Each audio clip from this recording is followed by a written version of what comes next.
तो भाई अगला जो हमारा विषय रहेगा, जो हमारी कक्षा है संधि की। जो संधि है इसको इंग्लिश में कहते हैं जॉइनिंग।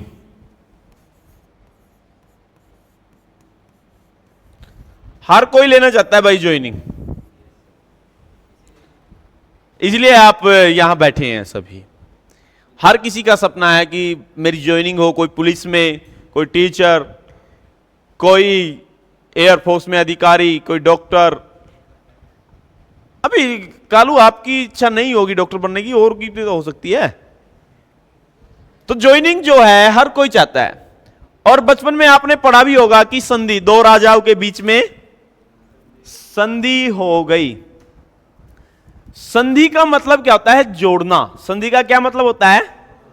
जोड़ना। अब संधि जो है ये आप कह लीजिए जहां पर वर्णों के मेल से, संधि की जो परिभाषा होगी, जहां पर जो वर्णों के मेल से जो विकार उत्पन्न होता है और जो विकार से जो परिवर्तन होता है उसे हम क्या कहते हैं? संधि कहते हैं। देखिए सवर्ण, अब देखिए यहां पर लिखा है सवर्ण। स का मतलब होता है साथ वाला, मतलब एक समान वर्ण वाले। मतलब ए है और इसके साथ ए लिख दूं तो ये वर्ण कैसे होंगे? सवर्ण। आपसे कई बार पूछ लेते सवर्ण क्या होते हैं? एक समान वर्ण वाले। एक समान वर्ण वाले क्या होते हैं? सवर्ण। दीर्घ स्वर के मिलने से उनके स्थान पर स्वर संधि में, दीर्घ संधि में वर्गों का संयोग हर्ष से हो जाता है। मतलब क्या है? आपको संधि की परिभाषा क्या देखनी है कि जहां पर वर्णों के मेल से जो विकार उत्पन्न होता है और उस विकार से जो परिवर्तन होता है उसे क्या कहते हैं हम? संधि। संधि को पढ़ने से पहले आपको कुछ चीजें याद रखनी चाहिए। जैसे घर है, इस घर को आपको पता होना चाहिए कैसे मिला हुआ है, कैसे बना हुआ है। घे जमा में, ए जमा में, रे जमा में, इस प्रकार से तोड़ना आता है सभी बच्चों को, या किसी को ऐसा कोई बच्चा है नहीं तोड़ना आता हो? अब देखिए हमारे जो स्वर हैं वो तीन प्रकार के होते हैं।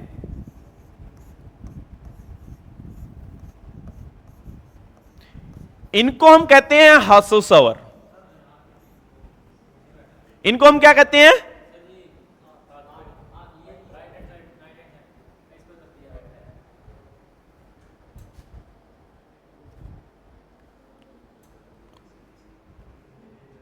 देखिए ये हमारे जो होते हैं ये क्या होते हैं?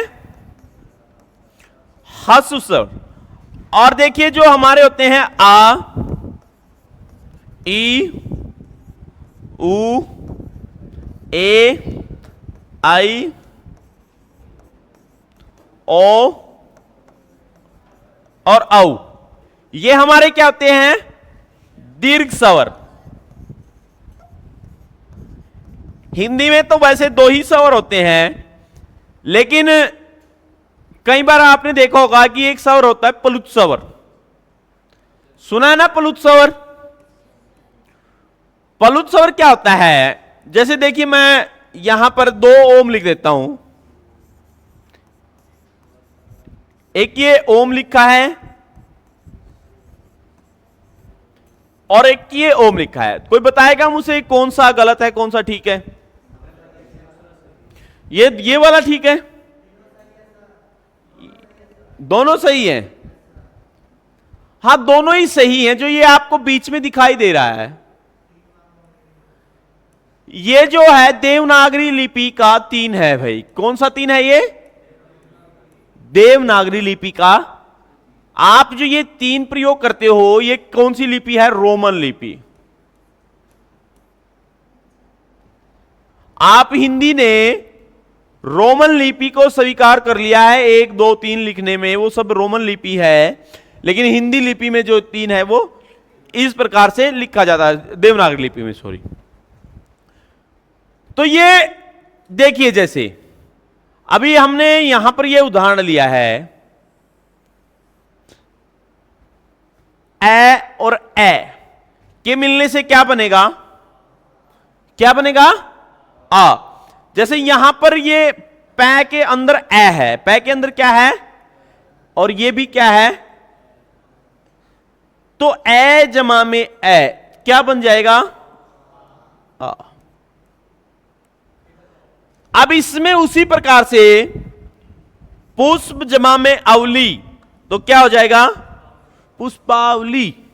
वैसे ही ए और आ के मेल से भी क्या बनेगा, हिम। इसमें क्या है आपका, और ये है, तो हिम जमा में आल्य क्या बन जाएगा, हिमालय। अब वैसे ही आ आगे आ जाए, ए पीछे आ जाए, तब भी आपका क्या बनेगा, आ ही बनेगा। माया जमा में अधीन, तो क्या बन जाएगा, मायाधीन। वैसे ही आ जमा में आ भी क्या बनाएगा, विद्या जमा में आल्य क्या बन जाएगा, विद्यालय। इस प्रकार से ये बहुत सारे उदाहरण आपके सामने दिए गए हैं। ये जितने भी हैं, अब ये आपने ए और आ के देखे, उससे आगे ई के उदाहरण कुछ लिए गए हैं। ई जमा में ई क्या बनाएगा आपका, बड़ी ई बनाएगा। अगर छोटी ई है या बड़ी ई है वो भी आपका ई बनाएगा। जैसे अब ये जैसे हरी जमा में ईस, तो दोनों ही ई हैं, तो ये क्या बन जाएगा आपका, हरीश। तो इस प्रकार की संधियां, ये संधियां हैं आपकी। लेकिन मैं आपको बता दूं, जो संधि के जो प्रकार होते हैं, जो हमारी संधि होती है उसके जो भेद होते हैं वो 3 होते हैं भाई। स्वर संधि, दूसरी हमारी होती है व्यंजन संधि, और तीसरी जो हमारी होती है वो हमारी होती है विसर्ग संधि।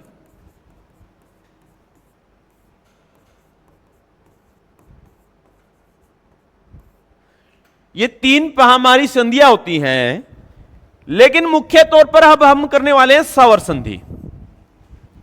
अब स्वर संधि में देखिए, स्वर संधि के जो भेद होते हैं भाई, स्वर संधि के हमारे 5 भेद होते हैं। स्वर संधि के हमारे 5 भेद होते हैं। पहला जो भेद होता है उसे कहते हैं हम दीर्घ संधि,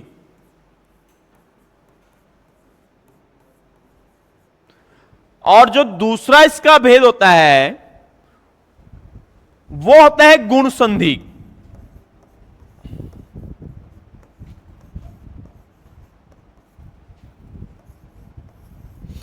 और तीसरा होता है वृद्धि संधि,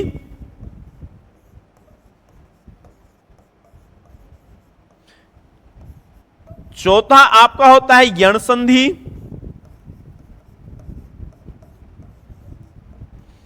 और 5वां जो आपका होगा वो आपका क्या होगा, अयादि संधि। तो ये संधि के 5 प्रकार होते हैं, और अब हम इसमें इन तीनों को ही, इन सबको जानेंगे। तो जो सबसे पहले है, यहां पर ये संधि के उदाहरण दिए गए हैं आपको, दीर्घ संधि के सारे उदाहरण दिए गए हैं। अब दीर्घ का मतलब क्या है, दीर्घ का मतलब वही है कि हसव मिले या दीर्घ मिले, मतलब सवर्ण। सवर्ण जहां पर मिलेंगे, सवर्ण का मतलब समझते हो ना, मैंने पहले भी बताया था कि सवर्ण क्या होते हैं, कि समान जाति वाले वर्ण। जैसे ए और आ, ये आपके क्या हैं, सवर्ण हैं। ई और आपका ई, ये सब जो है समान वर्ण है। ऊ और ऊ जो है आपकी, ये क्या है, समवर्ण है, सवर्ण है ये, ठीक है। अब इनके मेल से चाहे ए जमा में ए हो तब भी आ बनेगा, आ जमा में आ हो तब भी आ मिलेगा। मतलब जहां पर सवर्ण साथ मिलेंगे तो वो हमेशा क्या बनाएंगे, आपका दीर्घ वर्ण बनाएंगे, आपका दीर्घ स्वर बनाएंगे। ठीक है, अब वो से देखिए, ये जैसे ही ए जमा में है, मैंने पहले भी बताया, उदाहरण के तौर पे भी इनको लिया था। तो आप जब भी कहोगे पुष्प जमा में आवली, पुष्पावली, हिमालय, मायाधीन, विद्यालय, कवि जमा में इच्छा, कविच्छा, जब आप देखो यहां तक ए और आ के उदाहरण लिए गए हैं, जितने भी उदाहरण लिए गए हैं ए और आ के लिए गए हैं, लेकिन यहां पर जो उदाहरण है वो ई से शुरू हो जाते हैं। देखो छोटी ई है, यहां छोटी ई है, लेकिन क्या बनाएगा ये आपका, तो कवि जमा में इच्छा क्या हो जाएगा, कविच्छा। मही जमा में इंद्र क्या हो जाएगा, और नदी जमा में ईच, नदीश, और सूर जमा में उक्ति, सू जमा में उक्ति। देखो ये यहां पर ऊ है, या मतलब यहां पर आपका ऊ का प्रयोग किया गया है, और यहां पर भी आपका ऊ है, तो क्या बनाएगा, तो बड़ा ऊ हो जाएगा, क्या हो जाएगा, शुक्ति। क्या हो जाएगा आपका, तो ऐसे आपने इनको भाई कर लेना है, कर लोगे।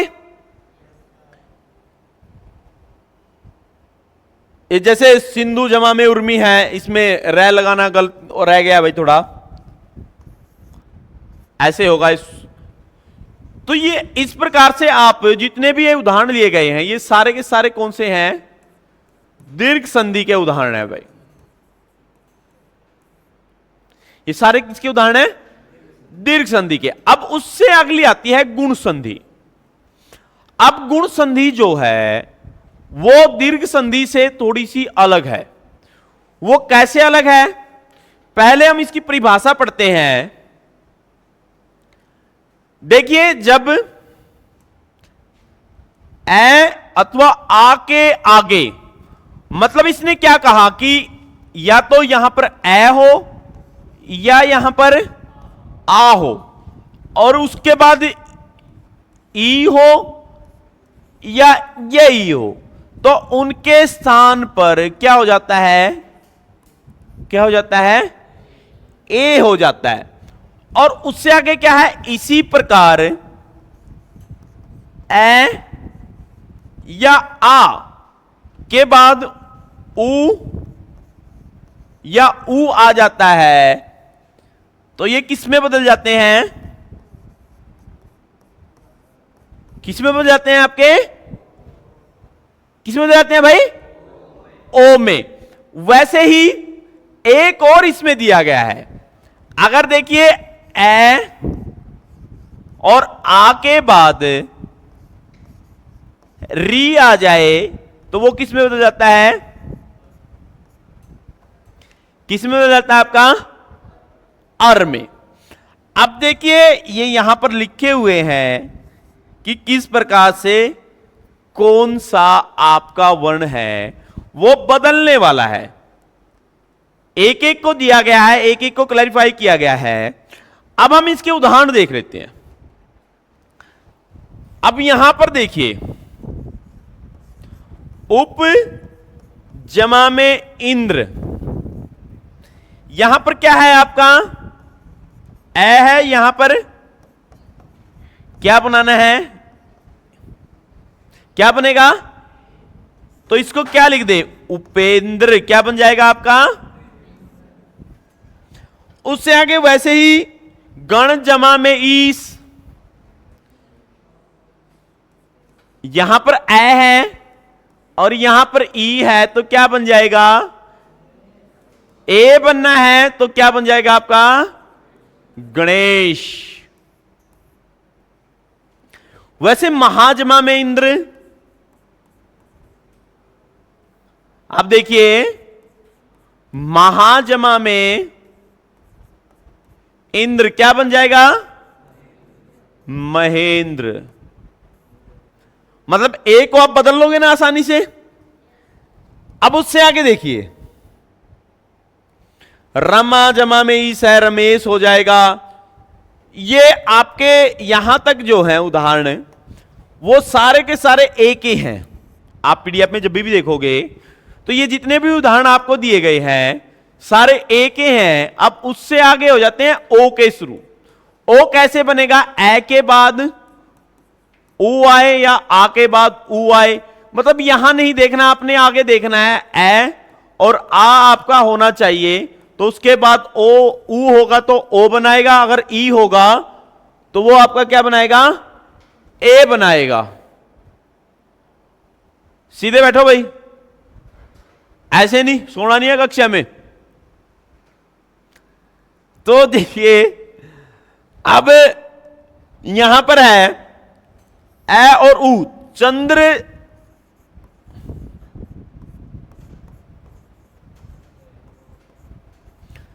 चंद्र जमा में उदय, यहां पर क्या है आपका, और यहां पर ऊ, तो क्या हो जाएगा, चंद्रोदय। चंद्र जमा में उदय क्या हो जाएगा आपका, चंद्रो उदय। वैसे ही देखिए आ और ओ से गंगा जमा में उर्मी क्या हो जाएगा, महाजमा में उत्सव। अब वैसे ही ए के बाद री आती है तो वो क्या हो जाता है, अर। देव जमा में ऋषि और महाजमा में ऋषि, महर्षि नहीं महर्षि, महर्षि होता है, महर्षि नहीं होता। थोड़ा सा हिंदी को बोलने की, शुद्ध बोलने का, उच्चारण करने का थोड़ा सा प्रयत्न किया करो। मतलब ए के बाद री आता है तो वो अर में बदल जाता है, अगर ए के बाद ई आता है तो ए में बदल जाता है, अगर ए के बाद ऊ आता है तो वो किस में बदल जाता है, ओ में। आपको सिर्फ दो ही चीजें याद रखनी है, अगर ये मात्रा और ये मात्रा कहीं पर आपको मिलती है और उसके बाद ये री वाली मतलब ये रै मिलता है, तो आपने कुछ भी नहीं सोचना है, तुरंत प्रभाव से आपने क्या कर देना है, वहां पर कौन सी संधि लगा देनी है आपने, गुण संधि। कौन सी संधि लगाओगे, गुण संधि। अब उससे आगे देखिए, उससे आगे है वृद्धि। अब दीर्घ में बड़ा हो गया था, हसव का दीर्घ हो गया था। अब यहां पर क्या होगा कि यण में मतलब गुण में भी वृद्धि हो जाना। अगर सीधे तौर पर हम लॉजिक लगाते हैं, गुण में वृद्धि हो जाना तो वो क्या कहलाएगा, वृद्धि संधि। अब आपका जो गुण संधि में ए और ओ था, तो अब यहां पर आई और औ हो जाएगा। अब यहां पर क्या हो जाएगा, आई और औ आपका यहां पर हो जाएगा। अब देखिए वही बात है कि ए या आ के आगे ए या आई आ जाए तो दोनों किस में बदल जाती हैं, आई में। किस में बदल जाएंगी, आई में आपकी बदल जाएंगी। अब वैसे ही उससे आगे भी दिया हुआ है, अगर ए आ के बाद ओ या औ आ जाता है तो दोनों किस में बदलेंगे, आपके औ में बदल जाएंगे। किस में बदल जाएंगे, औ में। अब यहीं पर देखिए ए और ए किस में बना रही हैं, ए। पुत्र जमा में एसणा, पुत्रेषणा क्या हो जाएगा, मतलब छोटी ए का बड़ी ए हो गया तो क्या हो गया, पुत्रेषणा। अब यहां पर मत जमा में एक सैम क्या हो जाएगा, मतेक्ष। अब आ और ए मिलकर ए बना देते हैं। सदा जमा में एव क्या बन जाएगा, सदैव। महाजमा में ऐश्वर्य, महेश्वर्य। वैसे ही जल जमा में ओकस, जलोकस। परम जमा में औषधि, परमोषध। परम जमा में औषध क्या हो जाएगा आपका, परमोषध। मतलब आपको ये चीजें देखनी है, आगे देखना है आपको ए और आ, बाद में आपने देखना है ए आता है या आपका ओ आता है, तो वो सदैव किस में बदल जाएगा, आई में और आपका औ में। कर लोगे इसको। अगर यहां से कोई समस्या हो तो आप पूछ सकते हैं, ये उदाहरण दिए गए हैं इसमें आपको इनकी सहायता से आप इनको बड़ी आसानी से कर सकते हैं। अगर कोई समस्या हो तो दोबारा से उसे पूछ लेना है आपने। अब उससे आगे आती है आपकी यण संधि। अब यण संधि में भी उसी प्रकार से है भाई आपका। देखिए यण संधि में क्या है,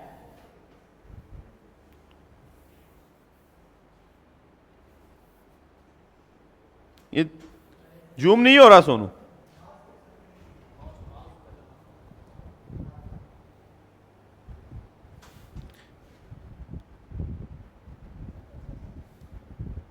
अब उससे आगे आपकी जो है यण संधि। अब यण संधि में देखिए, अब यण संधि में वैसे ही है, जब ई उ और री के आगे, मतलब यहां पर आपको ये वर्ण देखने हैं, ये आपको 5 वर्ण देखने हैं, और इसके साथ कोई भी भिन्न स्वर आ जाता है, मतलब कोई भी स्वर आ जाता है, क्रमशः वो किस में बदलते हैं, य में, व में, र में और ल में परिवर्तन हो जाते हैं। यहां आपका भिन्न स्वर में परिवर्तन होगा। वो देखिए कि किस स्वर के बाद क्या आने से क्या बदलेगा। अब उसमें देखिए, वैसे ही देखिए, अगर ई के बाद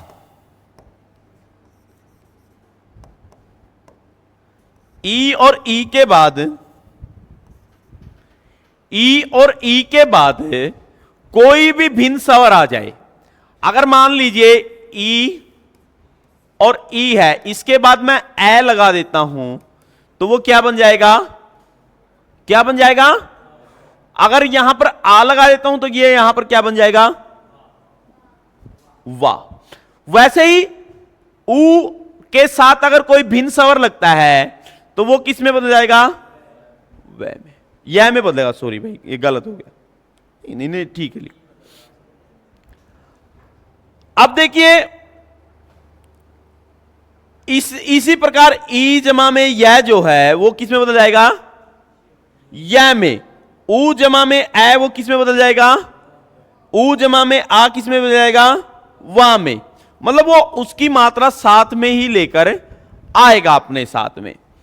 अब री के साथ देखिए, अति जमा में अल, ये क्या, यहां पर क्या है ई और यहां पर क्या है ए, तो ई जमा में ए क्या बनाने वाला है, यह बनाएगा ना, तो क्या बन जाएगा, अतल्य। वैसे देवी जमा में अर्पण, तो ये ई है और यहां पर तो क्या हो जाएगा, देव्य अर्पण। वधु जमा में आगमन, ये यहां पर ऊ है, यहां पर आ है, तो क्या हो जाएगा, वध्वागमन। तो इस प्रकार से आप इनको एक दूसरे में आप इनको बदल सकते हो। यहां तक किसी को कोई समस्या हो तो पूछ सकता है भाई, नहीं समस्या है तो आगे चलते हैं। ये आपकी अंतिम संधि है स्वर संधि में। इसके बाद आपका लंच ब्रेक है, चाय पानी पी लेना आप अब तक। अब देखिए अयादि संधि, ये बड़ी इंपॉर्टेंट संधि है भाई। अयादि संधि के बड़े उदाहरण आते हैं परीक्षा में। यदि ए और ओ और औ के बाद कोई भी भिन्न स्वर आता है तो ए किस में बदलता है, आई में, और आई जो है वो आए में, ओ जो है वो औ में, और ओ जो है आपका आव में बदल जाता है।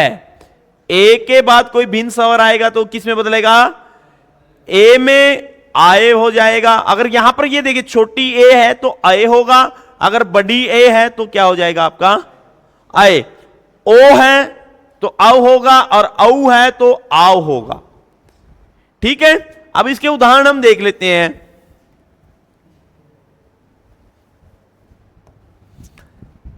अब इसके उदाहरण देखिए। अब यहां पर ए है, यहां पर ए है, अय बनना है। ने जमा में अन, ए है और आपका ए है, तो किस में बदलना है, अय में। तो नयन किस में बदल जाएगा, ये नयन में। ने जमा में किस में बदल जाएगा, नायक। पो जमा में किस में बदल जाएगा, पाव जमा में आओ किसका अक में किस में बदल जाएगा? पावक। तो इस प्रकार से आप इन संधियों को कर सकते हो।